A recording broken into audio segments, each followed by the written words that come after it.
So, could you introduce yourselves, please? Absolutely. I'm PJ Browning, and I'm the publisher of the Post and Courier in Charleston, South Carolina. I'm Brad Boggs, Senior Director of Digital Sales with Post and Courier and Informed Interactive. Everybody's talking about how native advertising was the newest thing out there, and we really thought we needed to define native advertising and have somebody come in and talk to us about what it was all about. And so that's really when we started at our publishers meeting a year ago.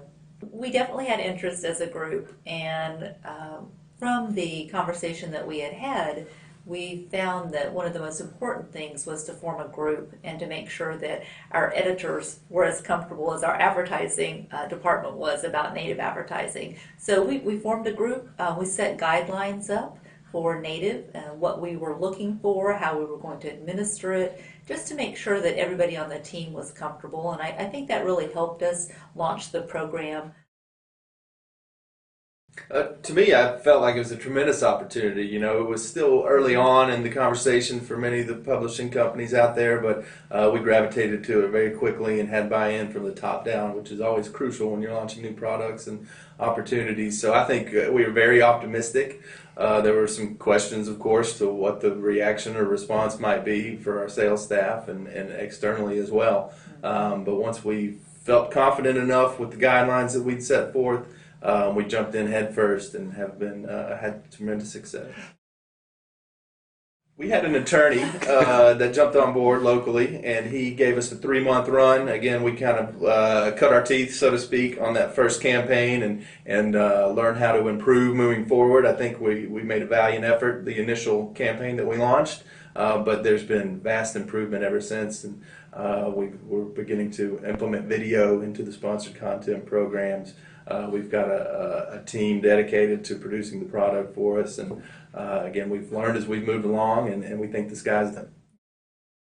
It took a little bit of time, and I smile at the attorney that we had. The first one, it was a new advertiser, which was exactly what you want. Right. But I will share, it was out of the gate, it was an injury attorney.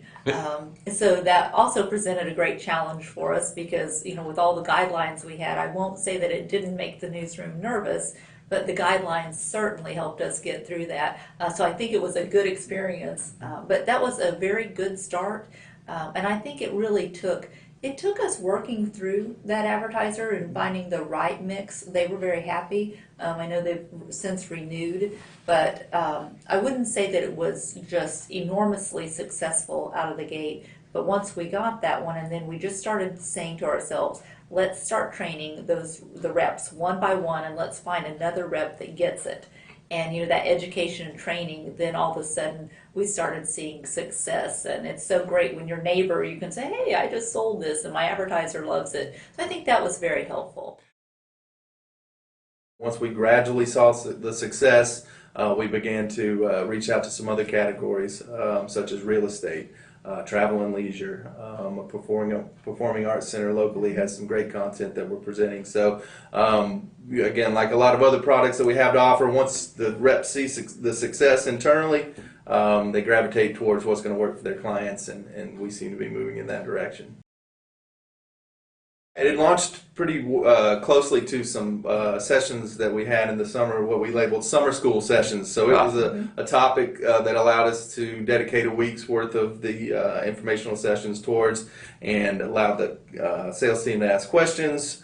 We send out weekly data updates on how the campaigns are performing. We update the sales team on the number of active campaigns. Again, what we're learning is the benefits to be, including about close to a 4-minute time spent on the content page, which tells us the clients are reading it, or our readers are reading the client's material.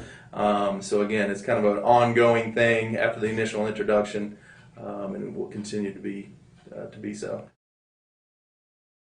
Real estate, hands down, has been the #1 category. We've had close to 30 campaigns now, and I'd say they've taken up close to half of the overall number. But again, travel and leisure opens up great opportunities. We're still kind of breaking to the auto category. I think just from a reader standpoint, it gives you the opportunity to say, okay, I don't want it to be an advertorial. And you still hear people try to associate native advertising with an advertorial, and it's really different.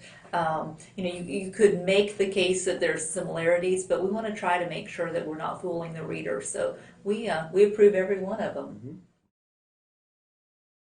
Approximately $20,000 was our peak, and, Okay. and we've got the guidelines set to where we'll only allow a limited number of advertisers to participate in the program.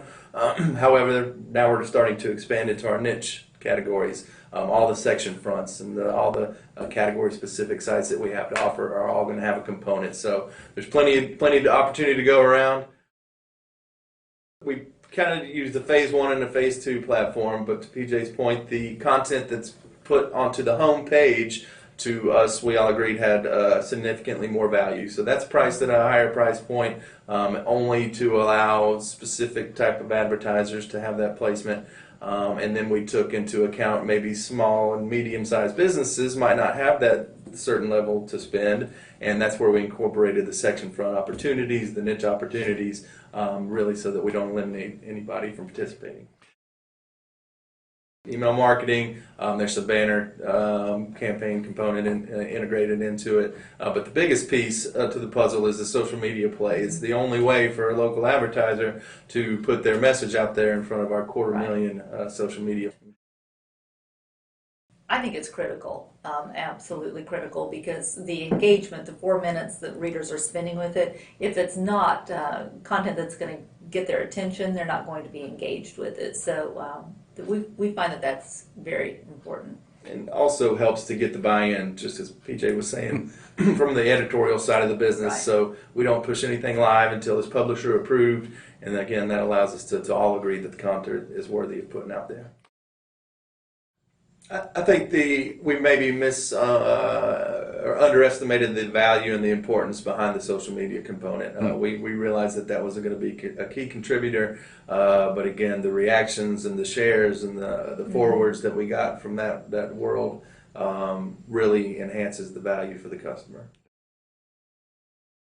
People are generally going to come to the site through a phone or their tablet, so the fact that it looks great on a mobile device is extremely important. It's easily shared, again, with their friends or family or whoever they might think has interest in that topic. So I think you don't want to discredit the value of the desktop because it's still growing as well. Still growing. But tremendous opportunity in the mobile space. Okay. From my standpoint, I would tell them that the first thing to do is, number one, you need to do it. I think you're already behind if you haven't done it. It's an important part of the mix, especially as we move into mobile. All of that's going to be incredibly important. It works. I would definitely encourage them to sit down and come up with your set of guidelines. And I will say that over the last year, I've had a couple of people call me and say, well, you set these guidelines. We have guidelines too, but we're still not selling it. Well, send me your guidelines. And what I'm finding is that some of those guidelines are so restrictive that it'll never work. So, it's that balance of understanding what the internet's for, how people communicate on the internet, and making sure that it's not too restrictive, but yet it does protect you. Mm-hmm. So, there's some good examples out there, but I think that set of guidelines sets the rules for everybody in the organization, and I think that's just really critical. There's always room for improvement. I mean, we've been doing it close to a year now, and we're thinking of new ideas and new ways to share the content every day. So it doesn't have to be fine-tuned right when you dive in, because you can always enhance and improve as you move forward. I just think my surprise is that we still have newspapers that aren't doing native advertising. So I just encourage my fellow newspaper people to get it started. I think it's important.